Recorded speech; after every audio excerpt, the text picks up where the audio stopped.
लोकांना व्हॉट्सअपवरून किंवा इतर काही मेसेजवरून किंवा यामुळे लॉकडाऊन उठला आहे अशा पद्धतीचा काही लोक गैरसमज करून घेत आहेत आणि रस्त्यावर येत आहेत। परंतु या संबंधीची कोणतीही आदेश माननीय जिल्हाधिकारी साहेब किंवा आम्हाला अद्यापपर्यंत त्या आलेले नाहीत। आजपर्यंत आपण सुमारे 800 केसेस दाखल केलेल्या आहेत गुन्ह्याच्या, त्याचबरोबर 500 व्हेकल्स आपण जप्त केलेले आहेत। अद्यापही यामध्ये आम्ही जे पूर्वीचे चालू आहे तसेच करत आहोत। दुसरा एक महत्त्वाचा विषय असा आहे की यामध्ये लोक विनाकारण आपल्या गाडीवरती अत्यावश्यक सेवेचे पास ठेवून किंवा हे करून पासेस गळ्यात घालून फिरत आहेत। यांना सुद्धा आता स्ट्रिक्ट केलं जाईल।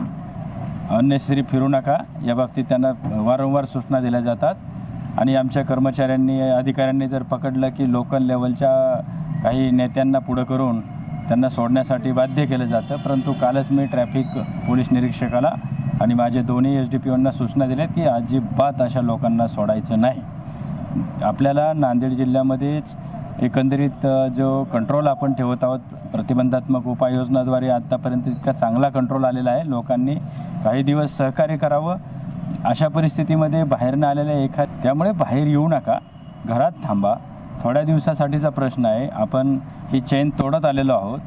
जवळजवळ 70-80% आपलं काम पूर्ण झालेलं आहे। आता लोकांनी बाहेर येऊ नये अशी मी पोलीस अधीक्षक म्हणून विनंती करतो।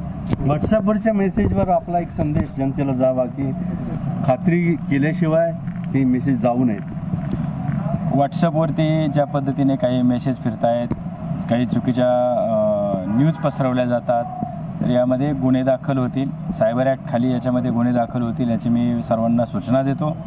यामध्ये पूर्वीसुद्धा आम्ही आपल्याला सर्वांना कळवलेलं आहे आणि असे जवळजवळ 6 गुन्हे आपण नांदेड जिल्ह्यामध्ये दाखल केलेत आणि ह्या गुन्ह्यामध्ये आपण आरोपी अटक केल्याशिवाय सोडत नाहीत। या गुन्ह्यामध्ये मोठ्या स्वरूपात दंड आहे, शिक्षा आहेत, याची जरा सर्वांनी काळजी करून घ्यावी आणि कोणत्याही जे ग्रुप ॲडमिन जे आहेत यांनीसुद्धा ओन्ली फॉर ॲडमिन तो काही मेसेज जाईल तो जबाबदारीने जाईल या दृष्टीने स्वतःहून आपल्या सिक्युरिटी लेवलला जाऊन त्यांनी त्या पद्धतीने व्हॉट्सअपमध्ये सुधारणा करून घ्यावी।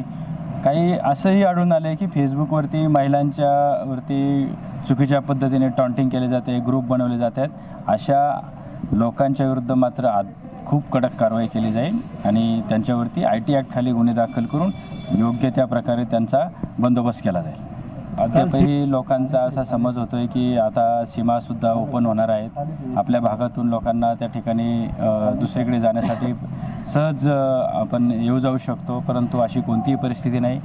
संपूर्ण सीमा भाग आपण चांगल्या पद्धतीने लॉक केलेला आहे आणि त्या ठिकाणी जे काही चोर रस्ते होते त्यावर सुद्धा काल मी आणि कलेक्टर साहेबांनी जाऊन त्या भागातल्या अधिकाऱ्यांना सूचना दिलेल्या आहेत। त्या ठिकाणी काट्या टाकून ते रस्ते आता नागरिकांनी अडवलेले आहेत। सर्वात महत्त्वाचं यामध्ये प्रत्येक गावामध्ये एक सुरक्षा दक्षता समिती माननीय कलेक्टर साहेब आणि आम्ही त्यामध्ये लीड घेऊन तिथल्या अधिकाऱ्यांना सूचना दिलेल्या आहेत की प्रत्येक गावात जे स्थानिक नागरिक आहेत, पदाधिकारी आहेत, त्याचबरोबर त्या ठिकाणी ग्रामसेवक, पोलीस पाटील या सर्वांनी एकत्र येऊन दक्षता घ्यायची आहे की जो पर्सन आपल्या भागातला नाही तरीसुद्धा तो आपल्याकडे येऊन थांबतोय तर त्यामुळे आपल्याला प्रादुर्भाव होऊ शकतो। कारण निजामुद्दीन या आपल्या म्हणजे निजामाबाद जिल्ह्यातच आपल्याकडे जवळजवळ 40 पेशंट आहेत।